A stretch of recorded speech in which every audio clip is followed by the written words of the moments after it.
Good afternoon and welcome to our monthly Thought Leadership webinar sponsored by Woodbury University School of Business. Today's presentation is titled From Mindless Empathy to Conscious Compassion. This thought leadership session will be presented by Dr. Svetlana Holt. Dr. Holt has been teaching management, leadership, organizational behavior, and strategy undergraduate and graduate courses at Woodbury University School of Business since 2004. Dr. Holt is a registered practitioner for Yale's Myers-Salovey-Caruso Emotional Intelligence Model of Organizational Development. Her research and publications topics include empathy in leadership, leadership in multicultural settings, emotional intelligence as it relates to organizational performance, international marketing, and entrepreneurship, leading the millennial generation, and academic achievement in higher education, a mouthful. Ladies and gentlemen, without further ado, Dr. Svetlana Holt. Thank you, Dr. Marquez. I'm going to share my screen with you.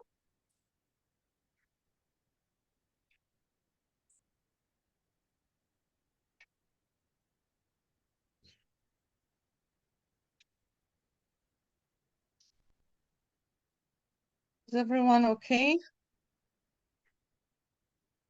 So once again, My name is Dr. Holt. I'm Professor of Management at Woodbury University School of Business. And the title of the talk is From Mindless Empathy to Conscious Compassion. Discussing the topic of empathy is somewhat challenging due to its familiarity to almost anyone present. Therefore, I'm going to take a discerning approach, focusing on the right kind of empathy.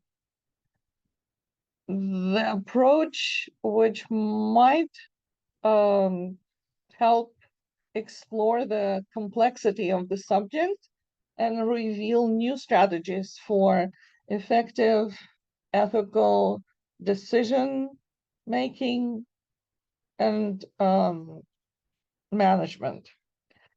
So the view is to explore cautious, careful empathy.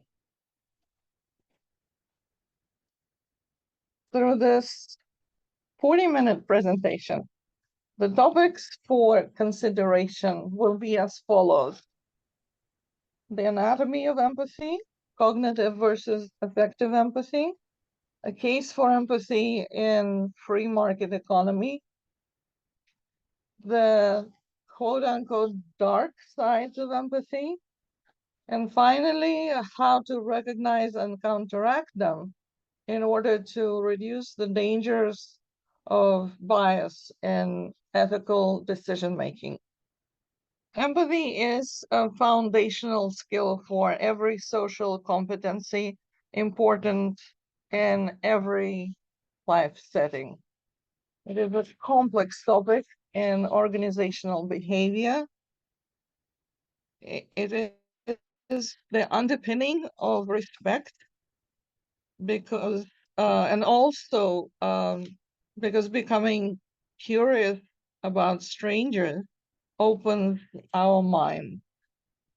Empathy, viewed as the compassion for and attunement to others' emotions and circumstances, has been highlighted as an important aspect of effective management for several decades.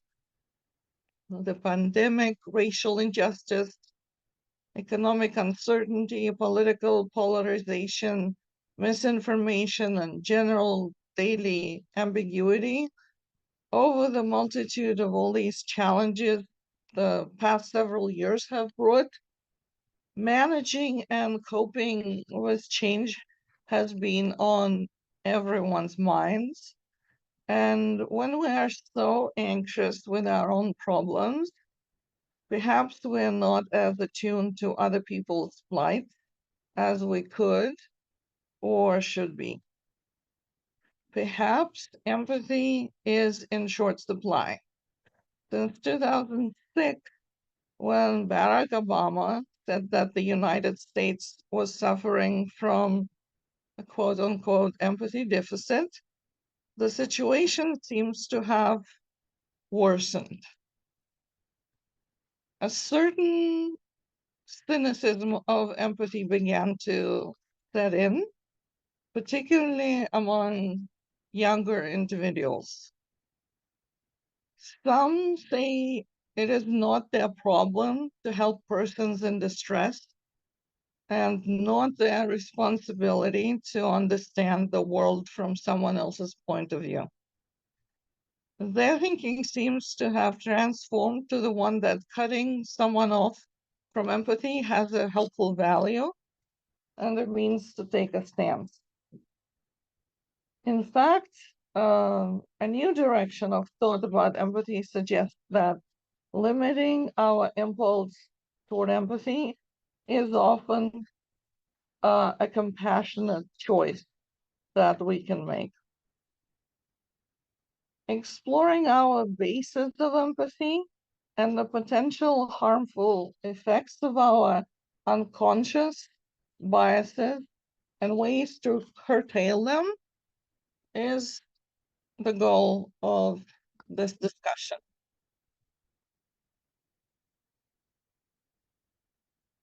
Empathy is a broad concept that refers to the cognitive and emotional reactions of an individual to the observed experiences of another. Having empathy increases the likelihood of helping others and showing compassion. Though they may seem similar, there is a clear distinction between empathy and sympathy. Empathy is understanding another person's experience by imagining oneself in that other person's situation. One understands the other person's experience as if it were being experienced by the self, but without the self actually experiencing it.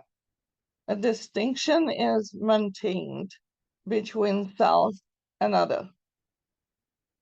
Sympathy, in contrast, involves the experience of being moved by or responding in tune with another person. Researchers distinguish between two types of empathy. Empathy can be categorized as an emotional or cognitive response. Emotional empathy consists of three separate components. The first is feeling the same emotion as another person. The second component, personal distress, refers to one's own feelings of distress in a response to perceiving the plight of another. The third emotional component, feeling compassion for another person, is the one most frequently associated with the study of empathy in psychology. It is important to note that feelings of distress associated with emotional or affective empathy do not necessarily mirror the emotions of others. Empathetic people feel distress when someone falls, for example, but they aren't in the same physical pain. This type of empathy is especially relevant when it comes to discussions of compassionate human behavior. There is a positive correlation between feeling empathic concern and being willing to help others. The second type of empathy is cognitive empathy. This refers to how well an individual can perceive and understand the emotions of another. Cognitive empathy, also known as empathic accuracy, involves having more complete and accurate knowledge about the contents of another person's mind. including how the person feels. Cognitive empathy is more like a skill within the realm of emotional intelligence skills.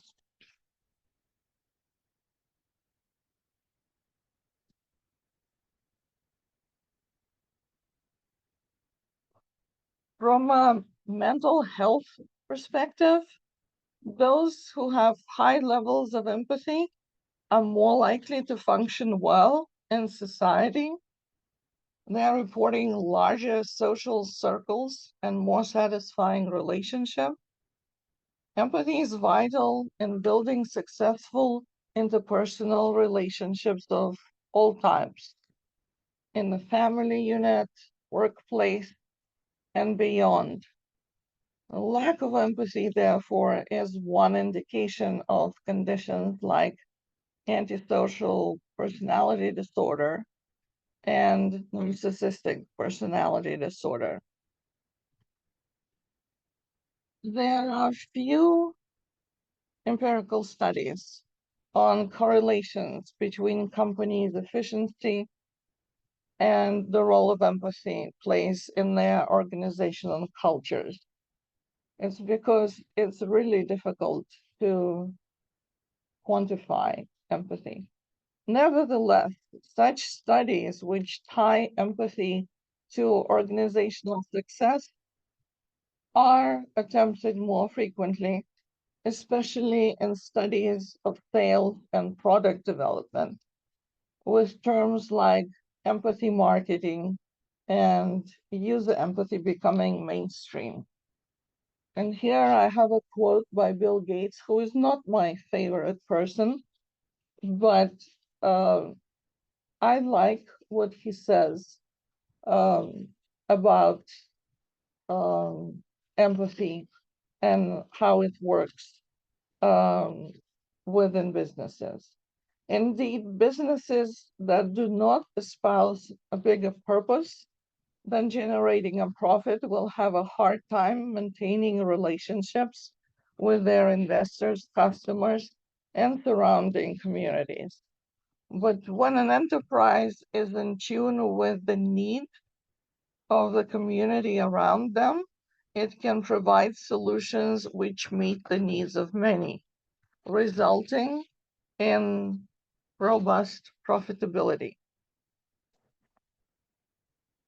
Using a combination of publicly available information and exclusive statistics drawn from its investigations and from social and financial broadcasts, focusing on global companies, the so-called Global Empathy Index looked at CEOs' approval ratings among staff, the ratio of women to men on the boards, frequency of complaints, the company's performance on social networks, and the impact of controversies such as ethical lapses, scandals, and fines, among other metrics, to determine that 5 of the 10 most empathetic companies are also among the most profitable and the fastest growing in the index. That was 2016. I wasn't able to find more recent numbers. If you can, I would be very excited to share them. In this increasingly immediate, intimate world driven by rapid change, where everyone has to be proficient at identifying opportunities and solving problems, the case for empathy in business is strong. Companies make money by designing, producing, and selling what customers need or want. Without understanding what the customers want, there is no business.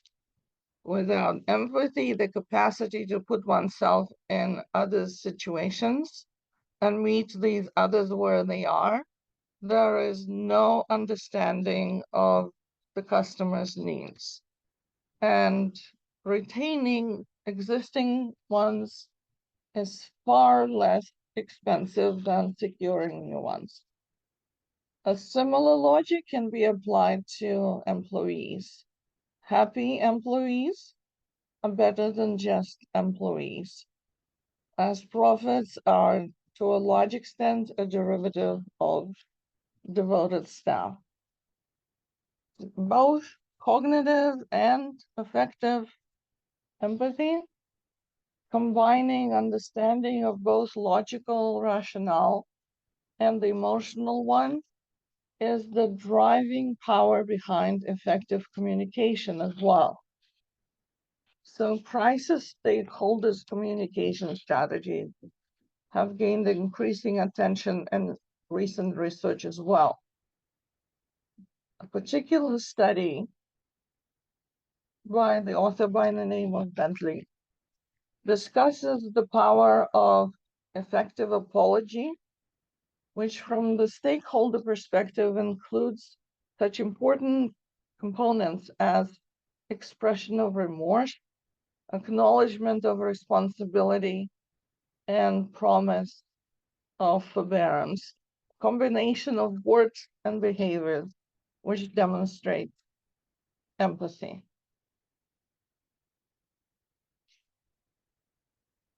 Empathy arises over time as part of human development and has roots in evolution.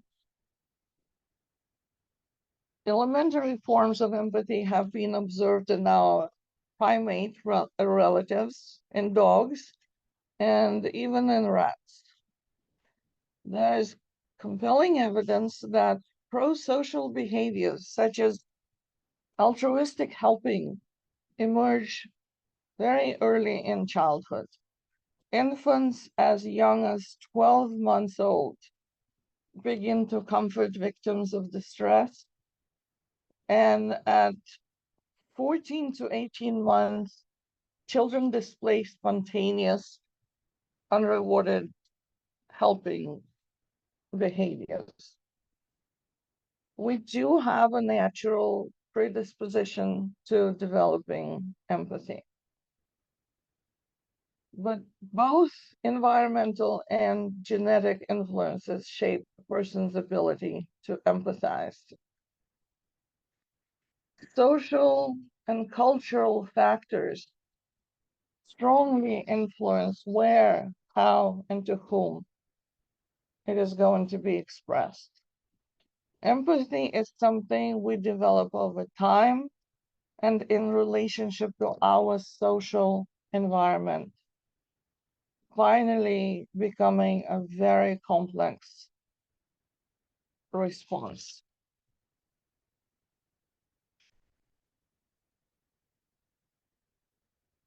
A Yale researcher, Paul Bloom, states that we often think of our capacity to experience the suffering of others as the ultimate source of goodness. Many of our wisest policymakers, activists, scientists, and philosophers agree that the only problem with empathy is that we don't have enough of it. Nevertheless, some of the worst decisions made by individuals and nations, whom to give money to, when to go to war, how to respond to climate change, and whom to send to prison, are often motivated by honest yet misplaced emotions. Empathy distorts our judgment in every aspect of our lives. And without it, perhaps our decisions could be more reasonable, pure, and ultimately more ethical.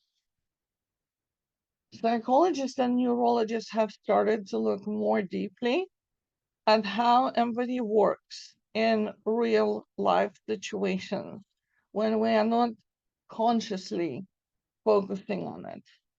They found that one of the strongest causes for human empathy is seeing a conflict between two other parties. Once we take a side, we are drawn into that one perception, which leads to strong empathy with that one side and strong divergence from the position of the other side. Researchers who study empathy have also noticed that it is truly difficult to empathize with people who are different than ourselves, and even harder with people we don't like. There is a natural way that empathy gets activated in the brain. Our pain centers light up when we see another person in anguish. But out in the world, sometimes it might turn into a method of strengthening our own point of view while hindering the point of view of others. Therefore, empathy can be one of the leading motivators of inequality and immorality in society. Far from helping us to improve the lives of others, empathy is an irrational emotion that appeals to our prejudices.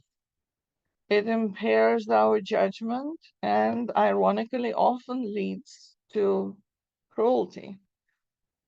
Consequently, some maintain that limiting our impulse toward empathy is a compassionate choice. Perhaps we are at our best when we're smart enough not to rely on empathy, but to draw instead upon a more distant compassion. Misplaced empathy happens when we take this hug at our heart and act on it in a way that does not achieve its desired effect. The effect of helping those most impacted and hurting. Misplaced empathy comes into play when there is nobody specific identified to be helped. Instead, this response is bucketed with hundreds and thousands of other similar responses.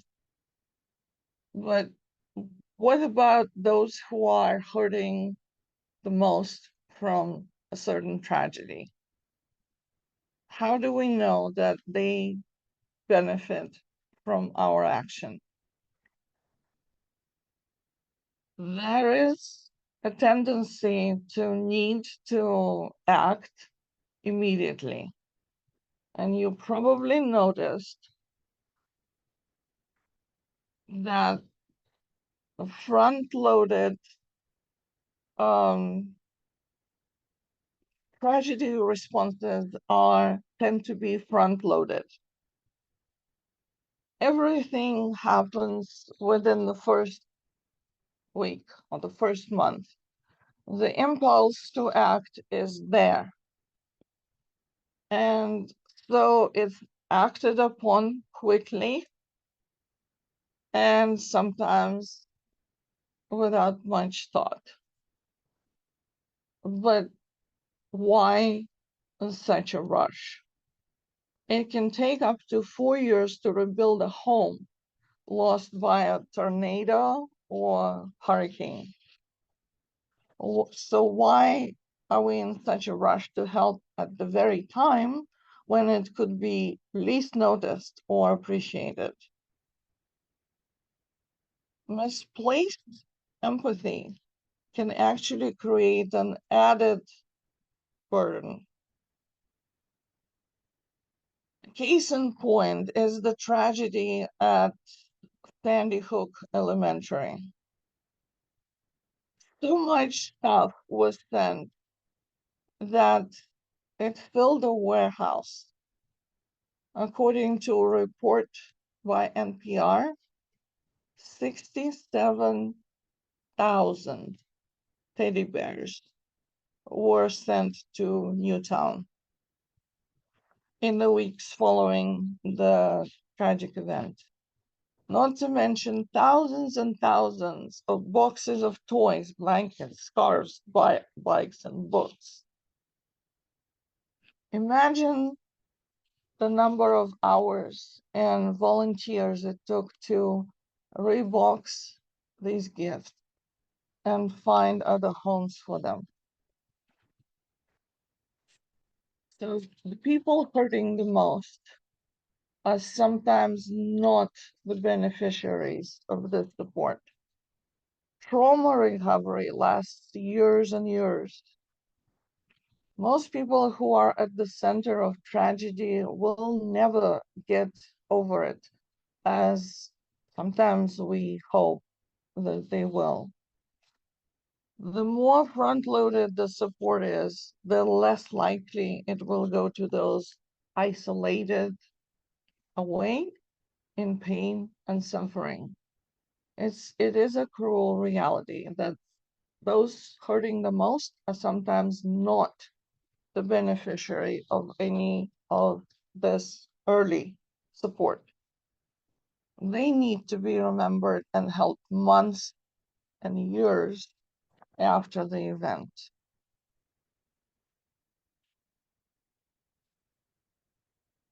A new school of thought is proposing a rather creative solution to counteract the negative aspects of empathy.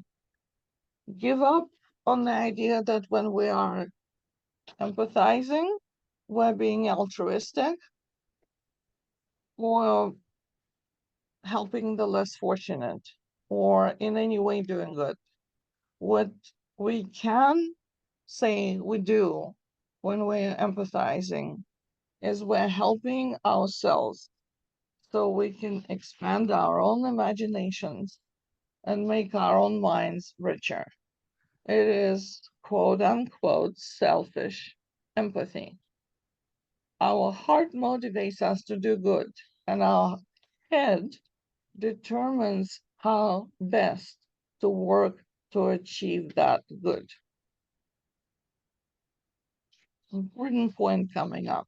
Examination and awareness of our conscious and unconscious biases is an essential method to keep our exuberant empathy in check, especially when we are in a position of power, whether it is at work or at home.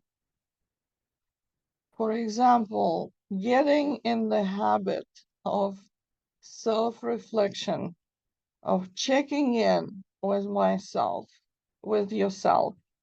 Why am I feeling this way? Why is this event causing such a strong emotional reaction in me?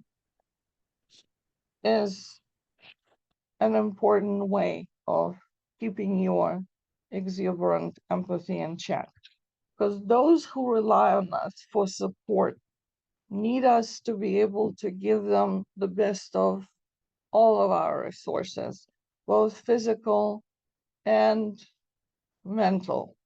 And empathetic distress or feeling overwhelmed by the suffering of others has never helped anyone.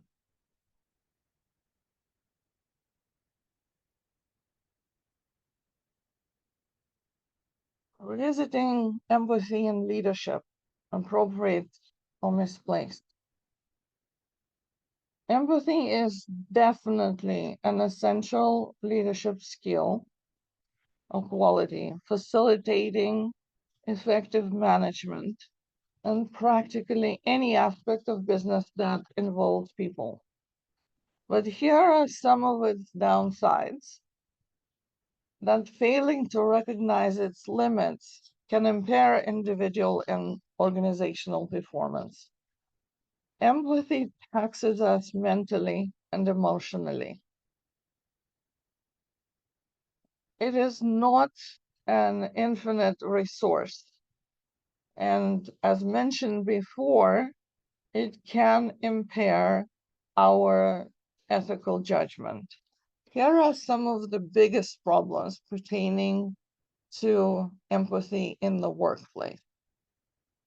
Anxiety and burnout.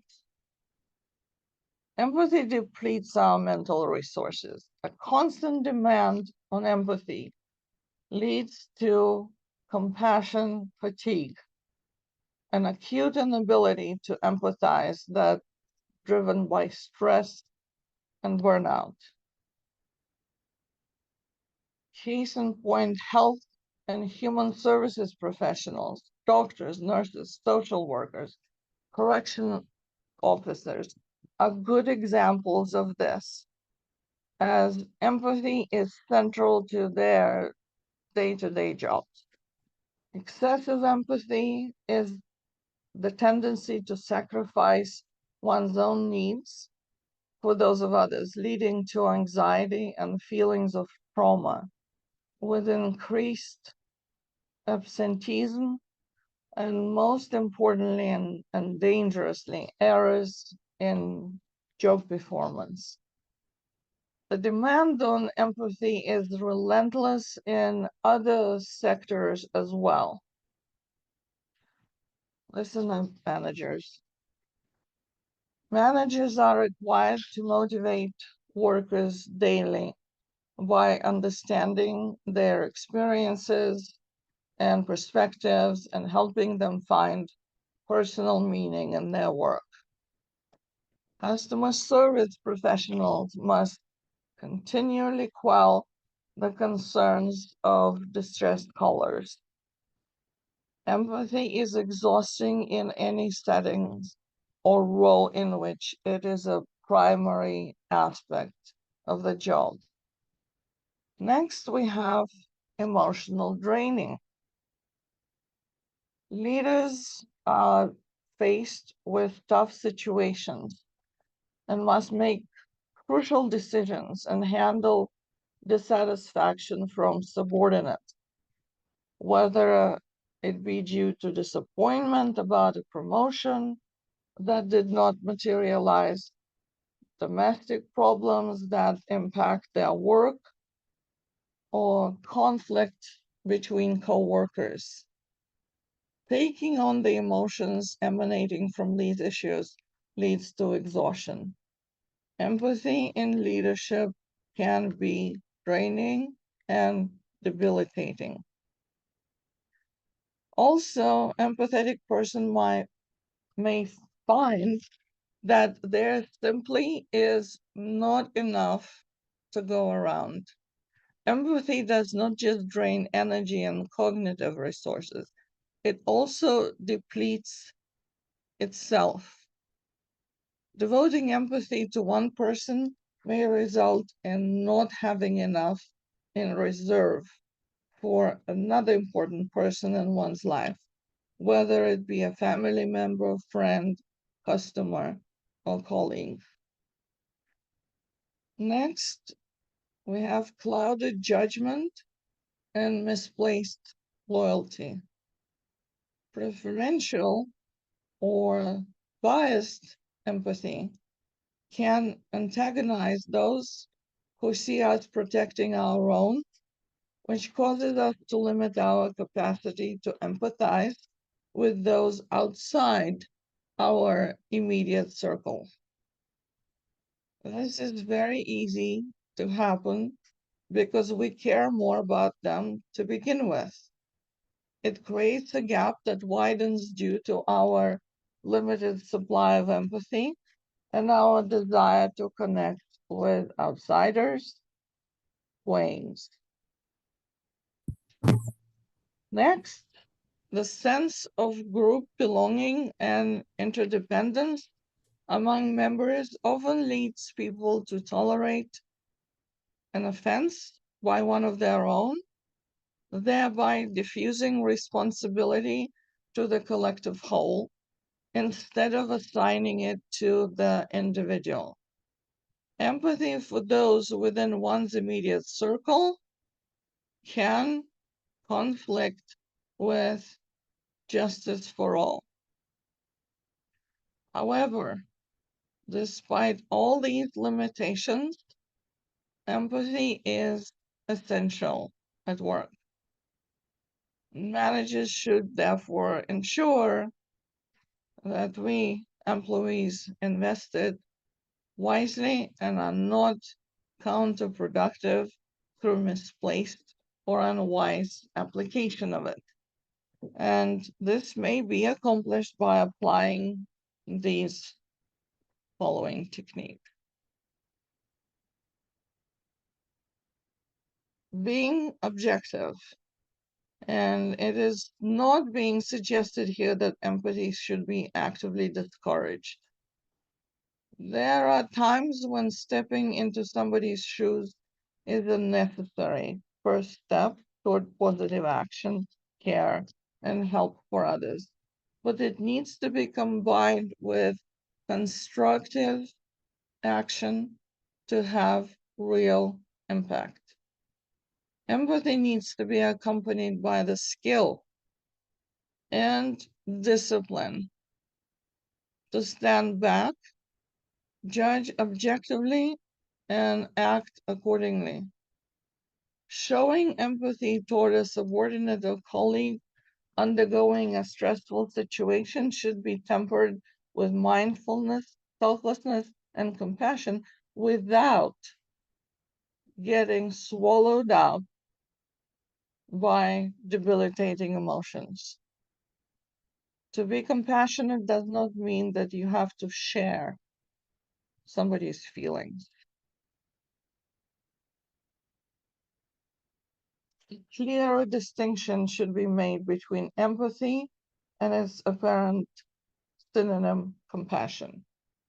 If empathy is about stepping into someone's shoes, compassion is instead a feeling of concern for another person's suffering, which is accompanied by the motivation to help.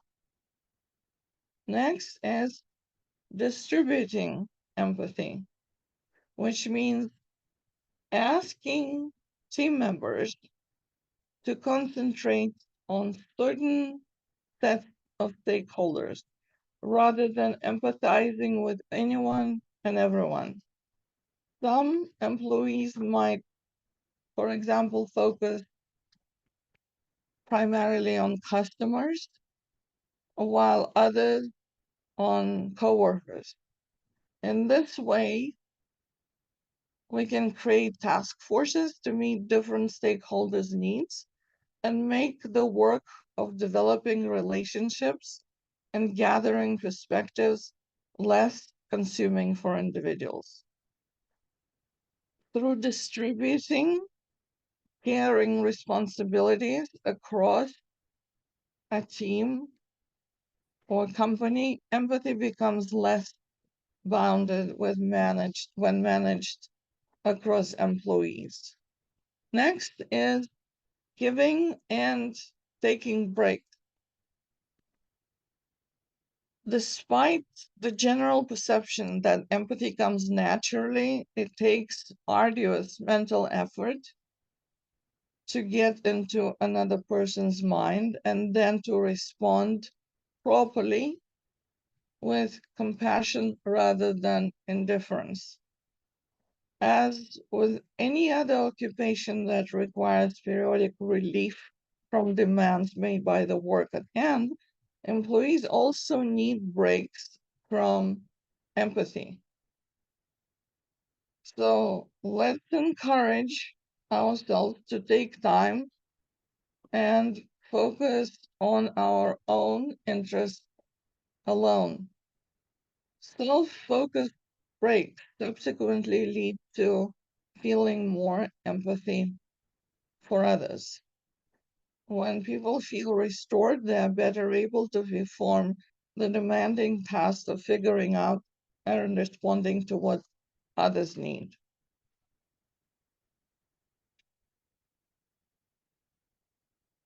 Misplaced empathy requires as much time and effort as beneficial empathy does, but produces no positive result because you aren't connected to the other person's actual needs.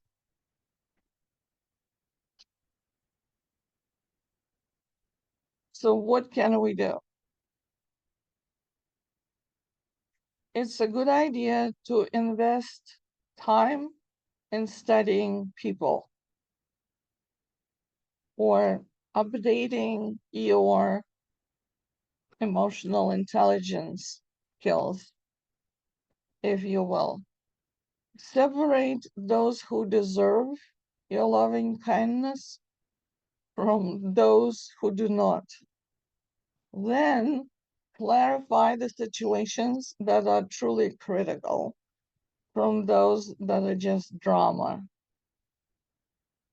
And probably the most difficult, avoid jumping into a shark-filled pool when the best option is to step back and contact a skilled professional.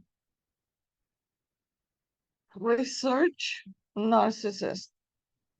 Learn what tools they use and always keep yourself on the alert when any of these tools are being used. So observe people and keep an invisible or visible diary about the persons you interact with. And don't place a lot of importance on the words. Give more attention to action. Don't show empathy with narcissists. Easier said than done. Unquestionably, the right kind of empathy is a valuable business management leadership commodity. And for those of us to whom it does not come naturally, there is good news. It can be cultivated. The reason for unethical or insensitive behavior is not poor ethical reasoning, but the lack of understanding and care about what others feel because we have never had similar experiences. So taking personal interest in others, practicing being fully present, listening, and tuning into nonverbal communication clues are paths to training our empathy muscles.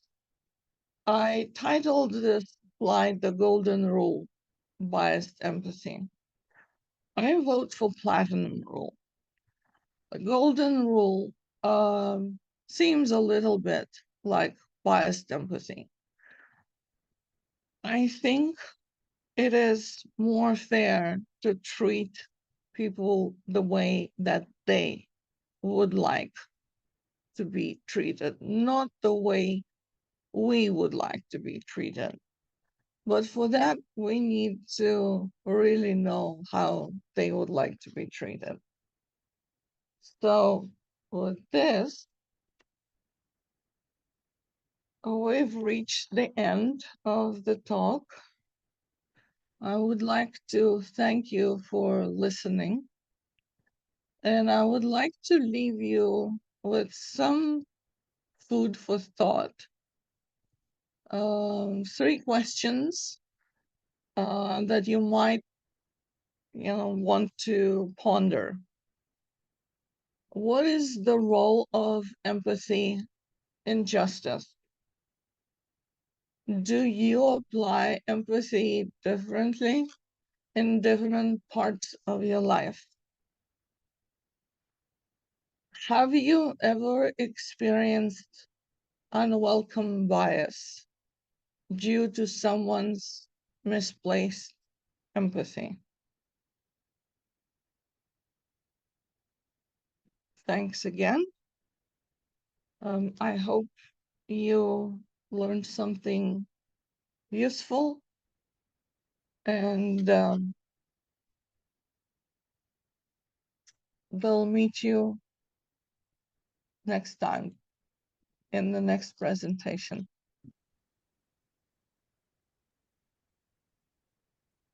Thank you very much, Dr. Holt, for this good presentation. This was wonderful.